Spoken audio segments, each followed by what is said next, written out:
اہم خبر ہے نیو کراچی میں گل لالہ پارک کے قریب گھر میں آگ لگ گئی، ایک شخص جھلس کر جاں بحق ہو گیا۔ مزید جانیں گے ڈان نیوز کے نمائندے محمد بلال سے۔ بلال بتائیے۔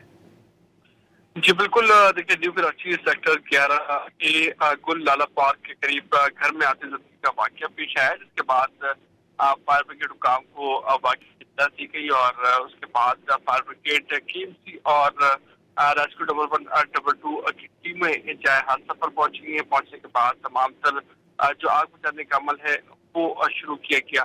آگ پر مکمل قابو پانے کے بعد جب گھر کی سرچنگ کی گئی تو ایک جلتی ہوئی لاش برآمد ہوئی ہے، جس کو پولیس سے تحویل مل گیا۔ تمام تر قانونی کارروائی کے بعد لاش کو اسپتال منتقل کر دیا گیا۔ پولیس حکام کی جانب سے یہ بتایا گیا ہے کہ آگ لگنے کی وجوہات بھی ابھی تک سامنے نہیں آ سکی، جبکہ جو لاش ملی ہے اس کی شناخت کا عمل بھی مکمل نہیں ہو سکا ہے، جبکہ پولیس حکام کی جانب سے مزید بتایا گیا ہے کہ جائے نقصان تو ہوا ہے لیکن مالی نقصان بھی کافی ہوا ہے۔ جو گھر تھا مکمل طور پر جل کر خاکستر ہو گیا ہے۔